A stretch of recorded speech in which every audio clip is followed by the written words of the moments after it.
Hello, student, and welcome to the course Urban Rail Transit, Tracks, Stations, and Yachts.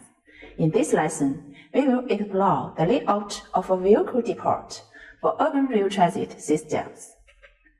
It involves tracks, buildings, roads, and green spaces, guided by principles such as operational priority and maintenance.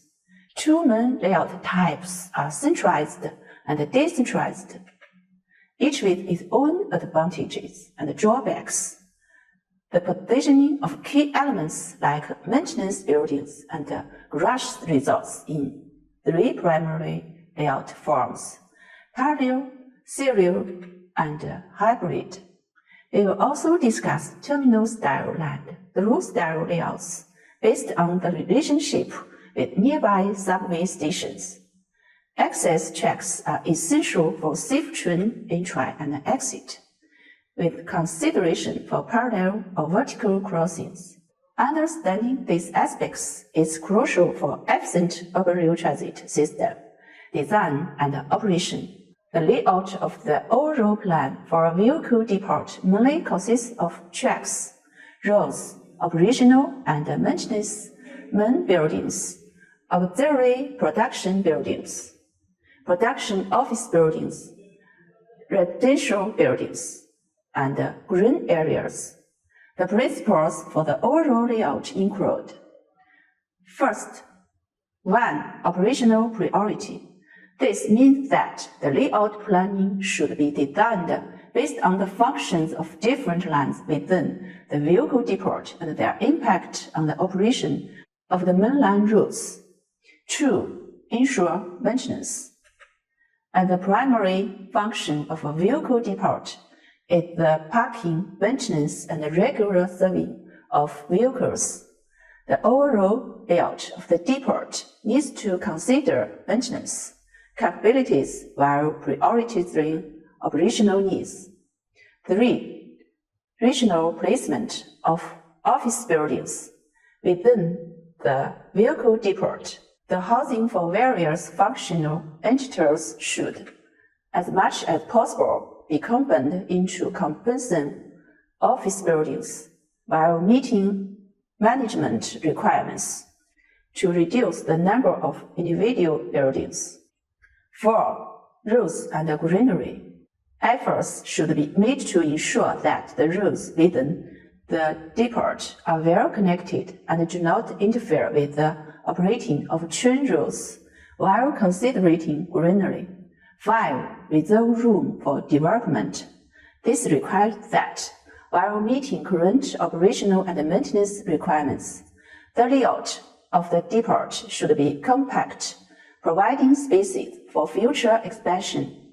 6. Consider conditions for property development. Given the substantial upfront investment in rail transportation, it may be considered to utilize the upper space in the depot layout for development, thereby generating economic benefits. The overall layout of a vehicle depot can be categorized into two types, based on the combination of workshops, centralized and decentralized. Centralized layout refers to the large-scale consolidation of workshops with similar function into joint buildings. Advantages include a smaller land footprint, easy configuration of rail lines, and convenient management. However, centralized layouts often result in larger building volumes, poorer natural lighting and ventilation conditions, and more complex firefighting design.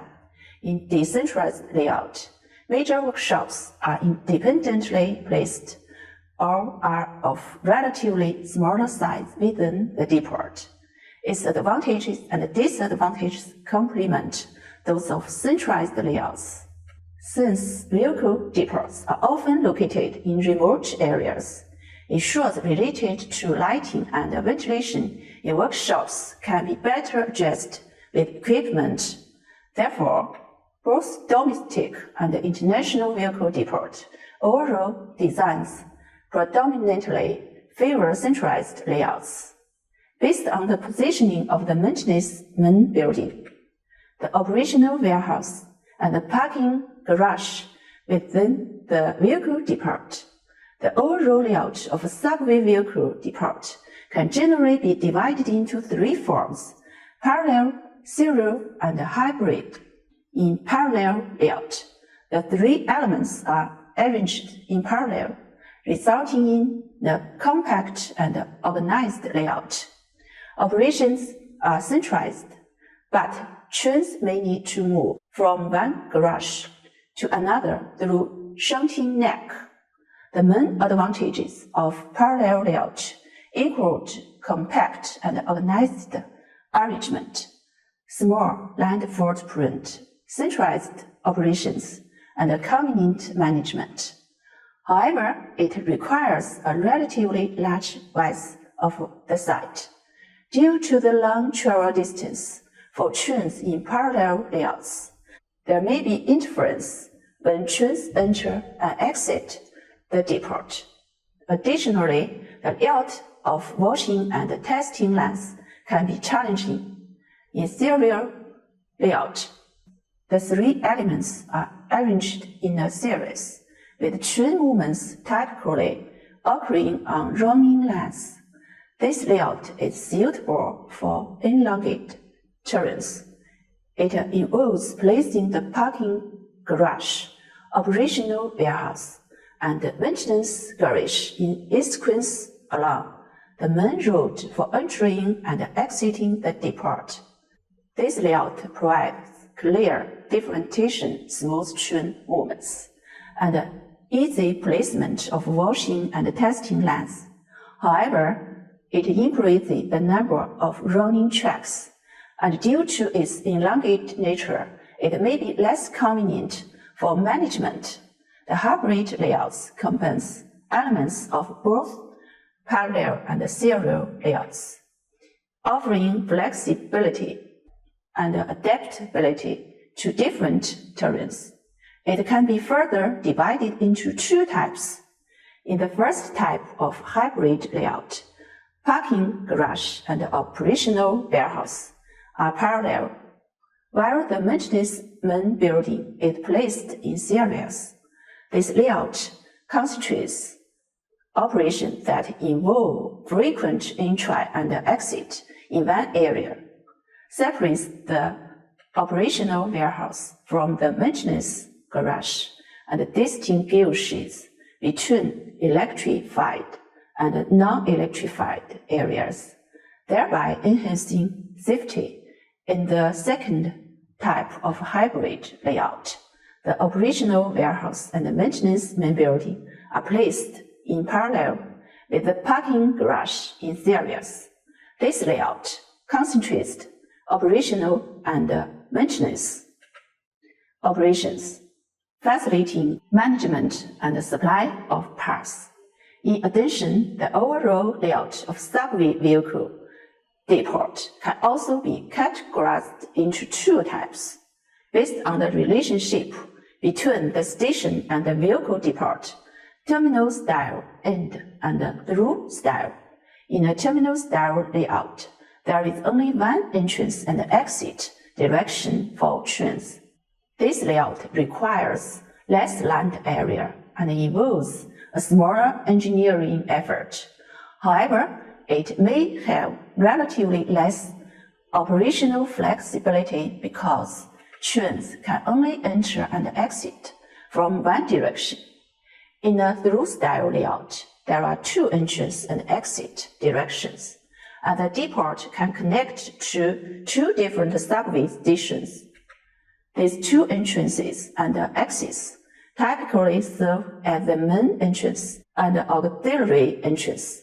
Through-style layouts offer the opposite advantages and disadvantages compared to terminal-style layout. They provide greater operational flexibility because trains can enter and exit from two directions, allowing for more efficient operations and connections to multiple stations. However, they require a larger land area and more complex engineering. The choice between terminal style and through style layouts depends on factors such as available space, operational needs, and the number of stations the depot needs to connect to. Each layout has its own advantages and trade-offs, and the decision should align with the specific requirements and constraints of the subway systems and the surrounding urban environment. The access track of an urban rail transit vehicle depot is a line that connects to the mainline tracks and serves as the auxiliary track. It's the track that various types of rail vehicles need to travel on when entering or exiting the vehicle depot. Therefore, the design of access tracks must meet the requirements for the entry and exit of the maximum number of trains during peak hours, while ensuring the safety of train operations and various maintenance activities.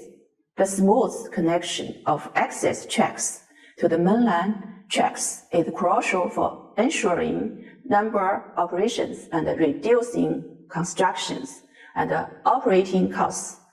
Typically, access tracks are connected to the mainline tracks near a station, which is often the terminal station.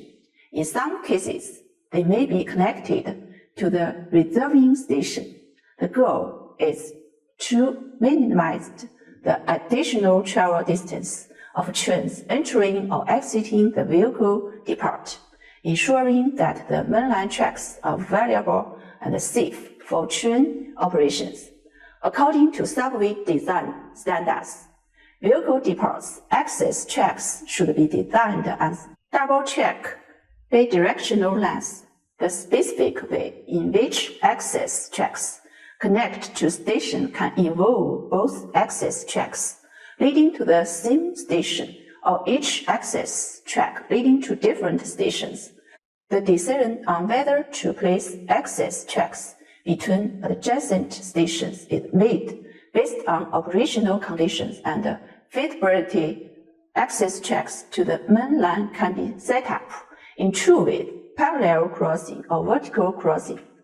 When using a flat crossing, a departing train from the vehicle depot needs to temporarily stop before entering the station. It utilizes the gaps between trains traveling in different directions on the main line to enter the station, reducing interference with other trains. When using a vertical crossing, regardless of the spatial relationship between the main line and the access tracks, the access tracks must have a significant gradient to pass over or under the main line, meeting the clearance requirements. Vertical crossing helps avoid interference with train operations and ensures safety during access track operations, meeting capacity requirements, but it involves a larger construction project.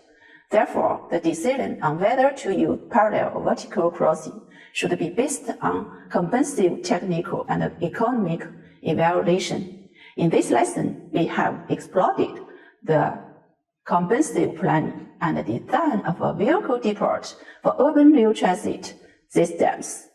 We covered layout components, essential principles, centralized and decentralized layouts, various layout forms, relationship with subway stations, and the critical design considerations of access tracks. This knowledge equips you to create efficient and adaptable depot layouts for urban transportation needs. All right, that's all for today's lesson. Until next time.